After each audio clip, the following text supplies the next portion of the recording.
বঙ্গবন্ধু নিজে এখানে খাইছে, শেখ হাসিনা মাল আনিছে, প্রেসিডেন্ট সাবুদ্দিন সাহেব এখন এই সমুচারা এটা শখ করে খায়। হোসেন মোহাম্মদ এরশাদ জিলেবি নিয়ে গেছে। বাংলাদেশের প্রথম ফাস্টফুড এবং প্রথম ফাস্টফুডের দোকান।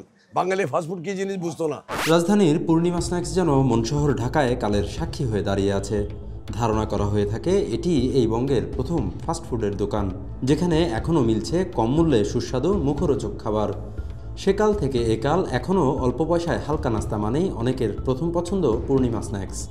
ভোক্তার এই আস্থা ধরে রেখেই এখনও হাজারো রেস্টুরেন্ট কিংবা ফাস্টফুডের ভিড়ে সমান জনপ্রিয় পূর্ণিমা স্ন্যাক্স। আগে যা ছিল এখনও তাই আছে, ঠিক আছে। আর আমি খাচ্ছি তো প্রায় 10 বছর হয় এখানে আসা যাওয়া চলে। এই আর কি এখানে ঐতিহ্য বলতে আপনার এই তো ওনাদের যেই ভাজা পোড়া যেটা আছে এটাই। 1962 সালে কাপড়ের দোকান দিয়ে পূর্ণিমা সিল্ক নামে যাত্রা শুরু করলেও পরবর্তীতে এটি ফাস্টফুডের ব্যবসার মধ্য দিয়ে পূর্ণিমা স্ন্যাক্সে রূপান্তরিত হয়। সেই থেকে এই পর্যন্ত কত শত আন্দোলনের মাধ্যমে স্বাধীনতা অর্জন কিংবা সরকার পরিবর্তন, কিন্তু এখনও সেই একই স্থানে 60 বছর সময় কেটে গেছে প্রতিষ্ঠানটির। আর সেই থেকে এখনও অনেক কর্মচারী রয়ে গেছেন পূর্ণিমা স্ন্যাক্সের মায়াজালে বন্দী হয়ে। সেকাল আর একালের নানা স্মৃতিচারণ করলেন তারা।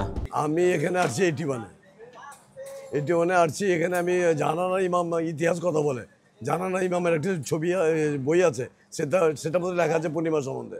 আমাদের এই পূর্ণিমাটা ওপেন হয় 1962 সনে। তখন ছিল সিল্ক পূর্ণিমা কাপড়ের দোকান। 1965 সনে আমার এমডি উনি করে এটা সিঙ্গারা সমুচার দোকান, ফাস্টফুড করে। আমরা ভারত থেকে আসছি 47 সনে। আমার বাবা রেল চাকরি করতো, এখানে রেল কলোনি আছিল, রেল কলোনিতে থাকতো।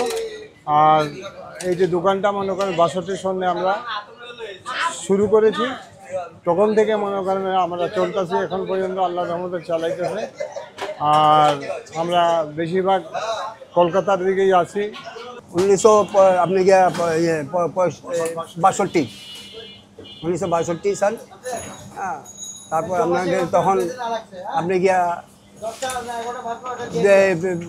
মাটন চাপ ছিল 2.5 টাকা করে, সিঙ্গারা ছিল আপনি গিয়া বুঝছেন, আর আপনি গিয়া জিলেবি ছিল 11 টাকা কেজি। বঙ্গবন্ধু অ্যাভিনিউর পূর্ণিমা স্ন্যাক্স বার ভোক্তার আস্থা ধরে রেখে 60 বছরেরও দীর্ঘ সময় অতিক্রম করেছে। এ সময়ের নানা চড়াই উতরাই পার করেই কালের সাক্ষী হয়ে গেছে প্রতিষ্ঠানটি। আবির শিকদার, সদ্য সংবাদ।